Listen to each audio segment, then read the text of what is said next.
দর্শক, একটা কথা প্রচলিত আছে, দুর্গ যতই শক্তিশালী হোক না কেন তার দরজাটা কিন্তু ভিতর থেকেই খুলতে হয়।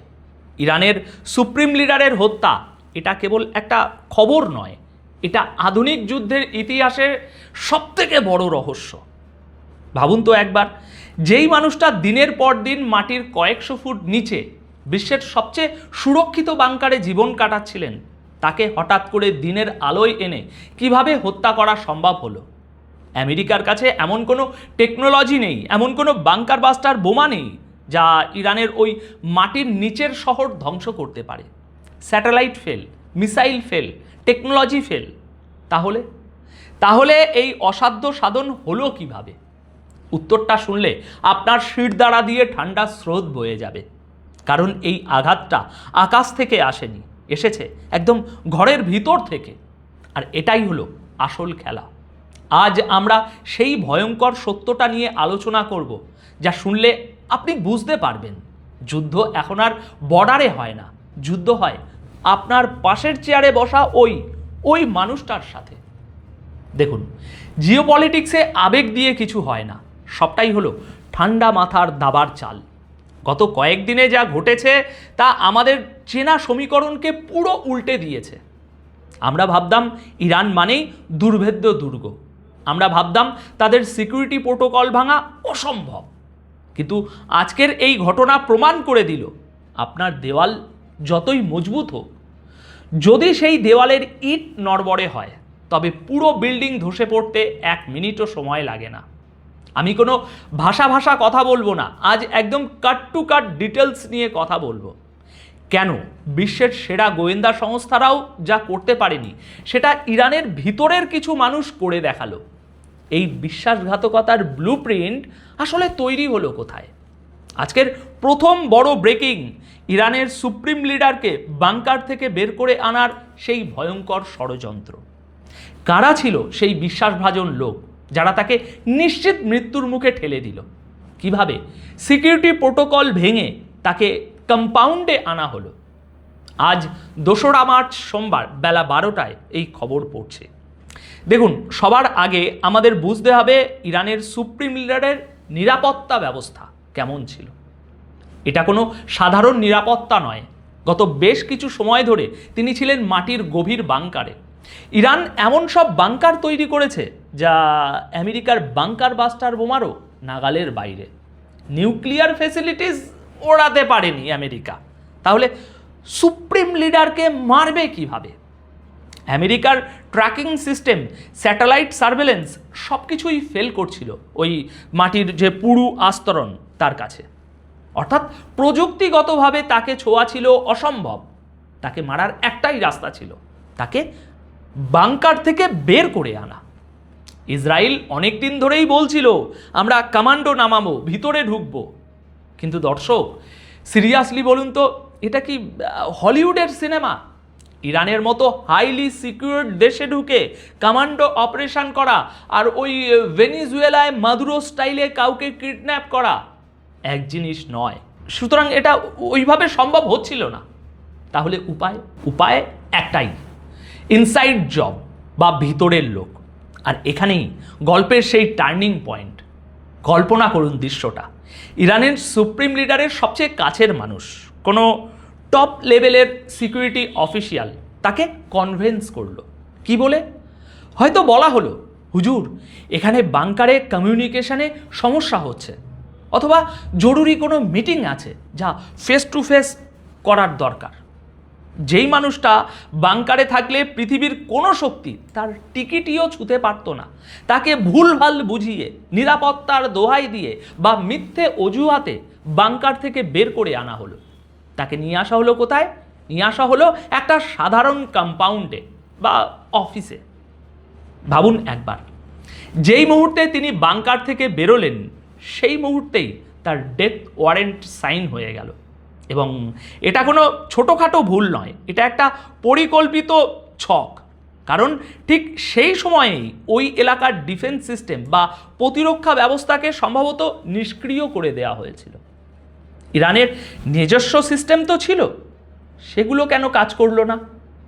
কারণ সিস্টেমের চাবি যার হাতে ছিল সেই দরজা খুলে শত্রুকে স্বাগত জানিয়েছে। সবচেয়ে অবাক করার বিষয় হলো, এটা কি কেবল একজন মানুষের কাজ?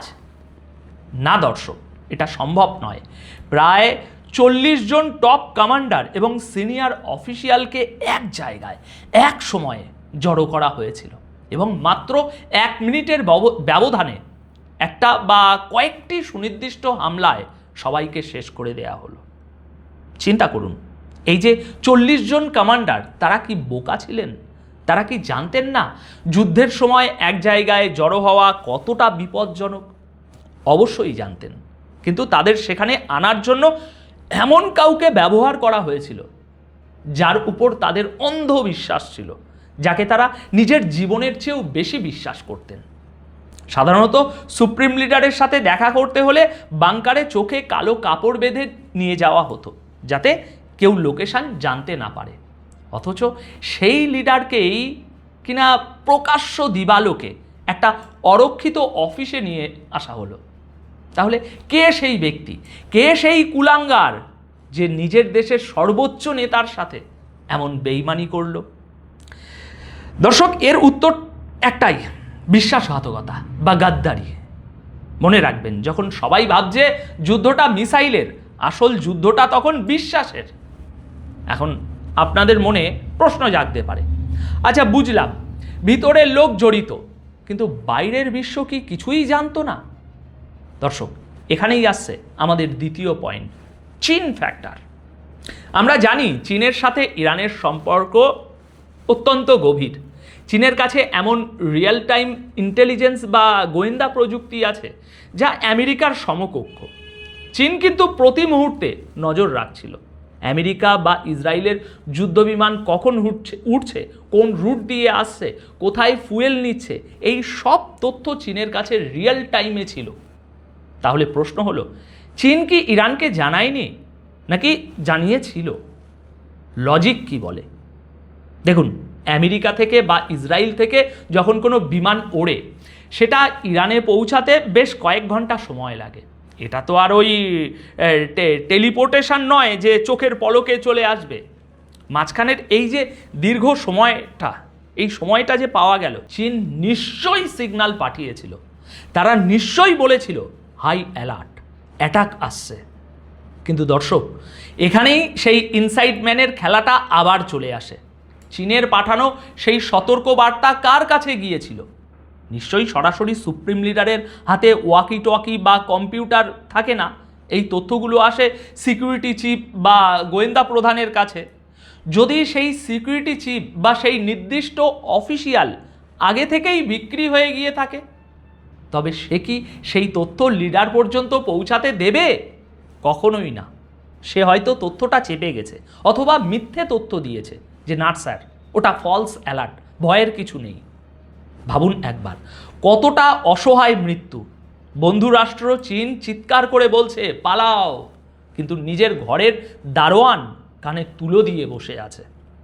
চায়না সাহায্য করতে চেয়েছিল, টেকনোলজি ছিল, সব ছিল, কিন্তু হিউম্যান ইন্টেলিজেন্স বা মানব গোয়েন্দা যখন ফেল করে, তখন দুনিয়ার কোনো স্যাটেলাইট আপনাকে বাঁচাতে পারবে না। সুপ্রিম লিডারকে এমন জায়গায় রাখা হয়েছিল যা আমেরিকার ধারণারও বাইরে ছিল। চীন তথ্য দিলেও রিসিভারের অন্য প্রান্তে বসে থাকা গাদ্দার সেটাকে ট্রাশ ক্যানে ফেলে দিয়েছে। দর্শক, এই হত্যার প্রভাব কি শুধুই রাজনৈতিক? একদম না। এর অর্থনৈতিক ধাক্কা বা আফটার শক এতটাই ভয়াবহ যে পুরো মধ্যপ্রাচ্য বা গালফ রিজিয়ন এখন কাঁপছে। গালফ কান্ট্রিগুলো, বিশেষ করে সৌদি আরব, ইউএই, কাতার, এদের পুরো অর্থনীতি দাঁড়িয়ে আছে দুটো জিনিসের উপর, এক নিরাপত্তা এবং দুই ব্যবসার পরিবেশ। দুবাইয়ের কথাই ধরুন না কেন, সারা বিশ্বের বিলিনিয়াররা, বড় বড় ব্যবসায়ীরা ইউরোপ আমেরিকা ছেড়ে দুবাইতে কেন সেটেল হয়? কারণ তারা মনে করত এটা একটা সেফ হ্যাভেন, এখানে যুদ্ধ নেই, ট্যাক্স নেই, কোনো ঝামেলা নেই, শান্তি। কিন্তু এখন এই হামলার পর সেই নিরাপত্তার বেলুনটা ফুটো হয়ে গেছে। রিয়েল এস্টেট মার্কেট ধসে পড়ছে, বন্ড মার্কেট ক্র্যাশ করছে, কারেন্সি বা মুদ্রার মান ওঠানামা করছে পাগলের মতো, পর্যটন শিল্পে ধস নামছে, ফ্লাইট ক্যান্সেল হচ্ছে, ইনভেস্টাররা টাকা তুলে নিচ্ছে। গালফ কান্ট্রিগুলো যতই প্রতিশ্রুতি দিক, যতই বলুক আমরা নিরাপদ, বাস্তবতা হলো যুদ্ধের আগুন যখন প্রতিবেশীর ঘরে লাগে তখন নিজের ঘর গরম হতে বাধ্য। এই যে অর্থনৈতিক প্যানিক বা আতঙ্ক, এটা সহজে কাটবে না। আর এটাই হলো যুদ্ধের আর একটা রূপ, এটাই হলো আসল খেলা, যা আমরা খবরের হেডলাইনে দেখতে পাই না। এবার ভিডিওর এই অংশে আমরা দেখব ইসরায়েলের প্রধানমন্ত্রী বেঞ্জামিন নেতানিয়াহুর চালটা আসলে কি। দেখুন, সুপ্রিম লিডারকে হত্যা করার পর নেতানিয়াহু কিন্তু চুপ করে বসে নেই। তিনি সরাসরি ইরানের সাধারণ মানুষের উদ্দেশ্যে ভাষণ দিচ্ছেন। কি ভাষায় ভাষণ দিচ্ছেন? ফার্সি ভাষায় কথা বলছেন। কি বলছেন তিনি? তিনি বলছেন, তোমাদের সরকার তোমাদের শেষ করে দিচ্ছে, এবার তোমরা রাস্তায় নামো, এই সরকারকে উপড়ে ফেলো। এটাকে বলা হয় সাইকোলজিক্যাল ওয়ারফেয়ার বা মনস্তাত্ত্বিক যুদ্ধ। লিডারকে মেরে ফেলার পর এবার জনগণকে উস্কে দেয়া হচ্ছে, যাতে তারা নিজেরাই নিজেদের দেশকে ভিতর থেকে ভেঙে ফেলে। ঠিক যেমনটা সিরিয়াতে হয়েছিল, যেমনটা লিবিয়াতে গাদ্দাফির সাথে হয়েছিল। গাদ্দাফিকে কিন্তু বাইরের কেউ মারেনি, শেষমেশ তার নিজের দেশের লোকেরাই তাকে রাস্তায় নামিয়েছিল। নেতানিয়াহু ঠিক সেই মডেলটাই অ্যাপ্লাই করতে চাইছেন। তিনি জানেন শুধু মিসাইল মেরে একটা দেশ দখল করা যায় না, তাও আবার ইরানের মতো দেশ। ইরানের মতো দেশ দখল করতে হলে সেই দেশের মানুষের মনে অবিশ্বাস ঢুকিয়ে দিতে হয়। আজ যদি ইরানের সুপ্রিম লিডার বেঁচে থাকতেন, বাংকারে নিরাপদ থাকতেন, তাহলে হয়তো তিনি জনগণের সামনে এসে ভাষণ দিতেন, সবাইকে এক করতেন। কিন্তু এখন মাথাটাই যখন নেই, তখন শরীর তো ছটফট করবেই। আর এই সুযোগটাই নিচ্ছে শত্রুপক্ষ। তারা বলছে, দেখো, তোমাদের ঈশ্বরতুল্য নেতাকেই আমরা মেরে ফেলেছি, তোমাদের আর কে বাঁচাবে? এবার আমাদের কথা শোনো। ইরানের জন্য এখন সবচেয়ে বড় চ্যালেঞ্জ বাইরের মিসাইল নয়, ভিতরের অবিশ্বাস। কে কাকে বিশ্বাস করবে?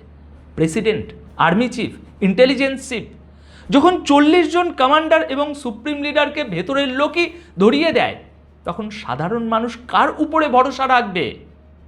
গদ্দারের সংখ্যা এত বেশি যে এখন কে দেশপ্রেমিক আর কে বিক্রি হয়ে গেছে এটা আলাদা করা অসম্ভব। আর এই অবিশ্বাসের সুযোগেই একটা শক্তিশালী রাষ্ট্র তাসের ঘরের মতো ভেঙে পড়তে পারে। দর্শক, সবশেষে একটা কথাই বলবো, ইতিহাসের দিকে তাকালে দেখবেন বড় বড় সাম্রাজ্য বাইরের শত্রুর তরবারির আঘাতে ধ্বংস হয়নি, ধ্বংস হয়েছে নিজেদের অন্দরমহলের ষড়যন্ত্রে। আজ ইরানে যা হলো তা আমাদের চোখে আঙুল দিয়ে দেখিয়ে দিল যে আপনি শত শত বিলিয়ন ডলার খরচ করে ডিফেন্স সিস্টেম বানাতে পারেন, মাটির নিচে শহর বানাতে পারেন, কিন্তু যদি আপনার পাহারাদার বেঈমান হয় তবে ওইসব আয়োজন অর্থহীন। আমেরিকা বা ইসরায়েলের সার্থকতা এখানে নয় যে তাদের টেকনোলজি ভালো, তাদের সার্থকতা এখানে যে তারা জানে কিভাবে মানুষের লোভকে ব্যবহার করে একটা গোটা সিস্টেমকে অকেজো করে দিতে হয়।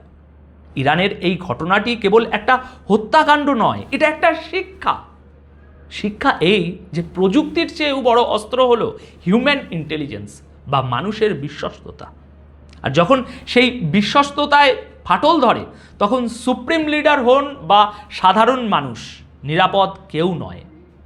এই শূন্যস্থান, এই ক্ষতি ইরান হয়তো আগামী 100 বছরেও পূরণ করতে পারবে না, কারণ নতুন নেতা আসবেন, কিন্তু সেই নেতার পেছনের লোকটা যে আবার ছুরি মারবে না, তার গ্যারেন্টি কে দেবে?